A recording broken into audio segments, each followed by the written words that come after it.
So here we are on the morning of day 19 and we're in trench 2. And so yesterday we finished stripping off all of the buried soil along the extent of the trench, and we've got lots of exciting features coming up. Guys, we've got a 100th piece. It's another piece of small diameter compressed roundwood to make a change. Obviously it's decaying a fair bit.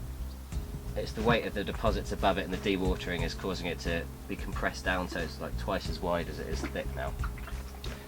Different kinds of wood break down in different ways. Maisie did some experiments a few years back, and they left a piece of oak to dry out and a piece of alder to dry out.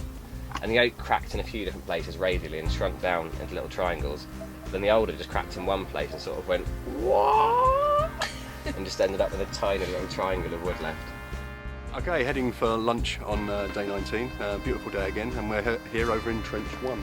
It's an important day for us today because so far to date we've been looking at the buried soil layer with the archaeology cutting through it. Today we're going to remove that buried soil layer to see whether there's any underlying archaeology. Fantastic day ahead, looking forward to it.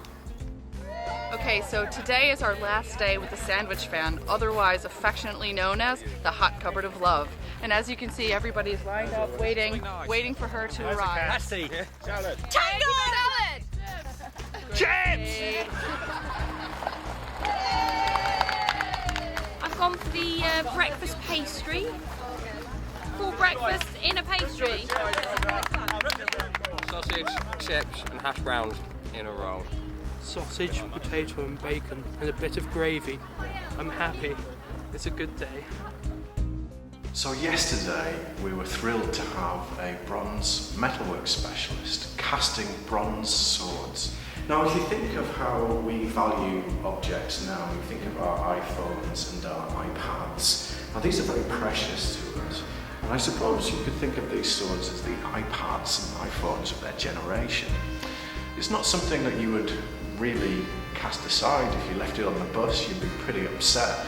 And more than that, you wouldn't really want to place it into the waters beside the causeway. So what was going on? Why were people doing this? Anthropologists have looked at this and they found that in an age before science, when there was no idea of cause and effect, that really people were translating what was happening, all the changes that were happening, as a process of the encroaching waters, as something that the gods needed to be appeased.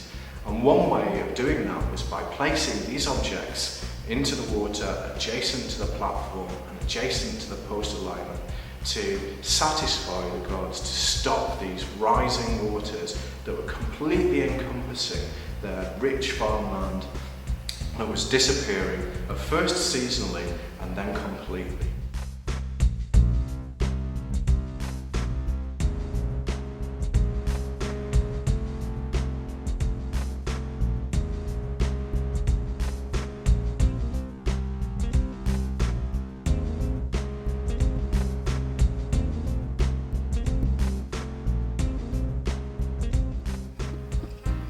Okay, so it's coming to the end of day 19 here in trench 1 and we're making really good progress.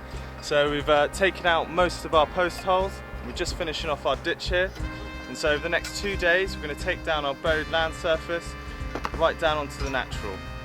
Tonight actually we're finishing a little bit early because we've got a special DVIP guest lecturer, Tony Robinson from Time Team, and a barbecue afterwards, so better get back to my post hole so I'm ready in time.